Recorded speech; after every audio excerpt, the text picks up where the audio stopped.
15 men on a dead man's chest, yo-ho-ho, and a bottle of rum. Ladies and gentlemen, I am here to introduce to you a science fiction and fantasy phenomenon out of Hamilton, Ontario.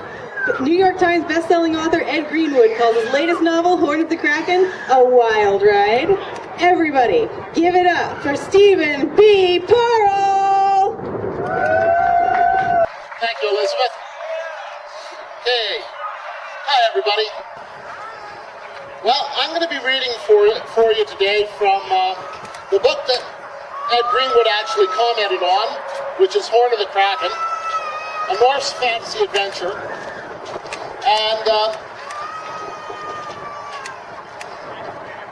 I'll start off with the introduction of one of the main characters.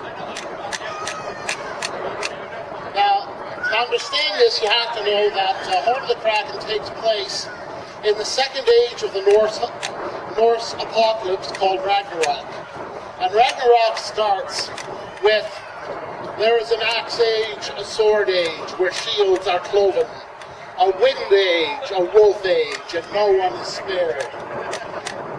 And thus, this is the beginning of the sword age.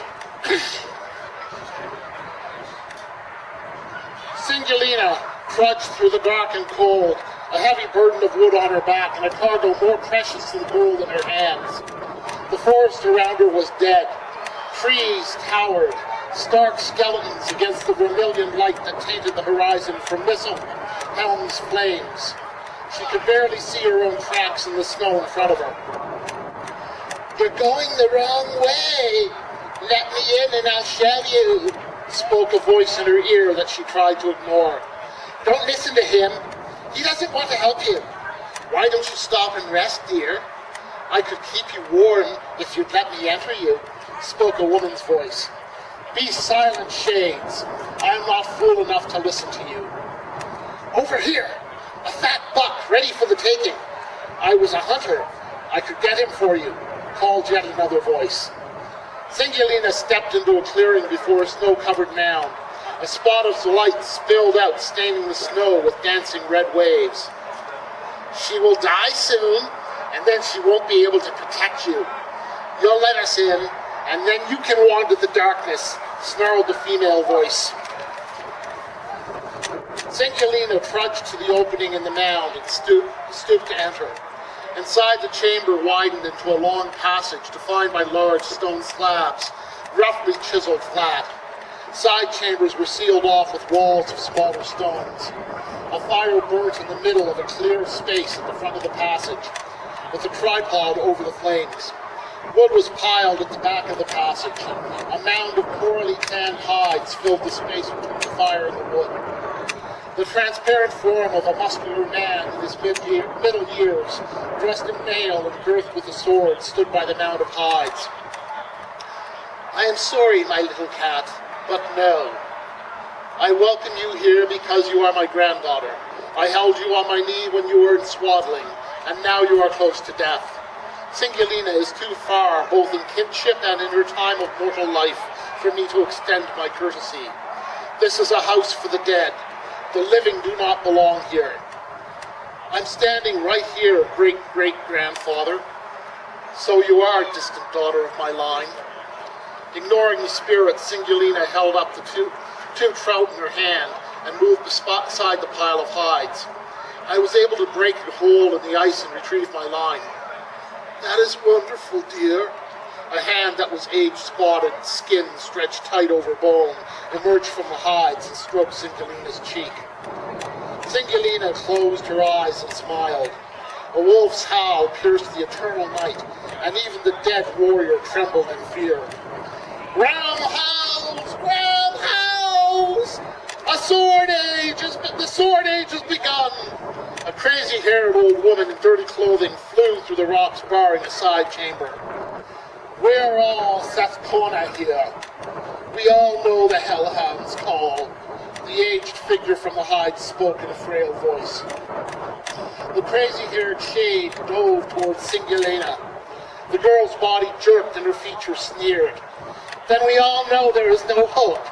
The Sword Age will give way to the Wolf Age, and none will be spared. spoke the shade's voice through Sigurlina's lips. Silence, Ketla, and get out of my descendant.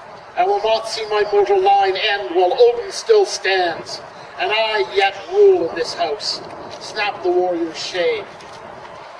Sigurlina collapsed to hands and knees, while the shade of Ketla manifested beside her. Useless, weak thing. No control. If you had the courage to follow Mafre, she'd teach you control, and no shade could treat you thus. Be silent, Ketla. You're just jealous because I chose Freya. She's at least able to keep her man, snapped Sigurlina's grandmother's voice. Then she fell into a fit of coughing. Sigurlina aroused herself and moved to comfort the old woman who waved her away. Prepare the fish, and be sure to make offering to our hosts, instructed the aged voice from the piled hides. The task of preparing the fish steadied Sigurlina's nerves. Spirits crowded about the flames, jabbering at her.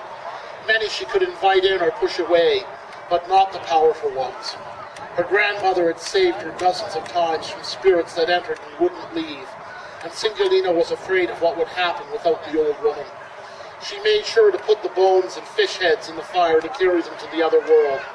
This stilled the shades for a moment, while they all vied for their share of the offering, like hungry wolves tearing at a kill.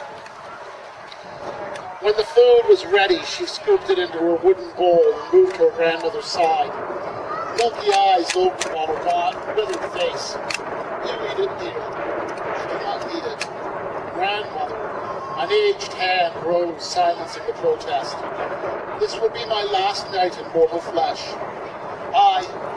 Sigurlina felt her throat close on her words. The aged face smiled gently. I should have passed when the Axe Age began.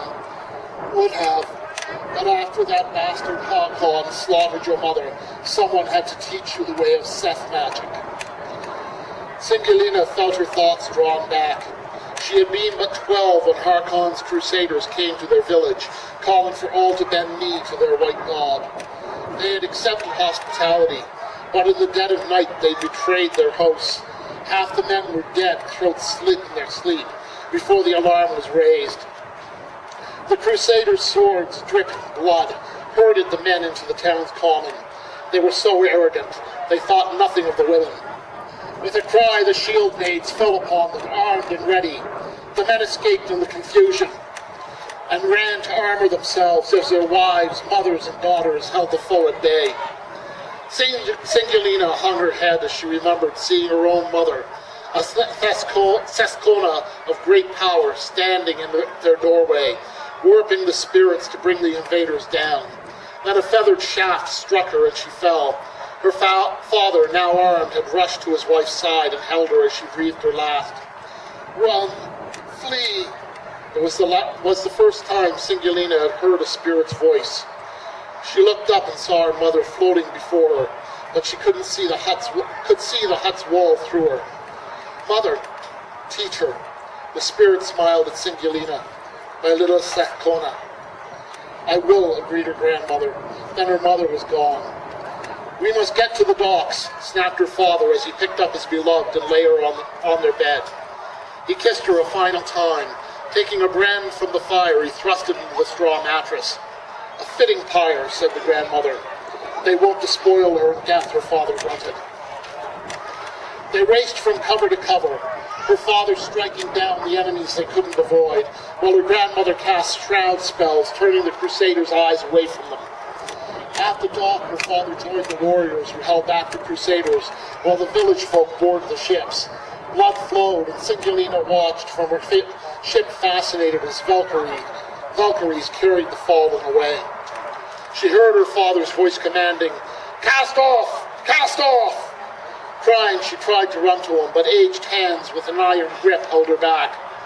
3 crusaders rushed her father, who held the dock. He parried a blow, and his notched sword broke. They bore him down. The last thing she saw was his transparent form mounting a Valkyrie's horse. After that had been an arduous journey to Finnmark, the land of her grandmother, where the only shelter or generosity they could find was with the dead. This reading brought to you by Horn of the Kraken and the other fine works of Stephen B. Pearl. For more of Stephen's works, please visit www.stphenpearl.com. Thank you.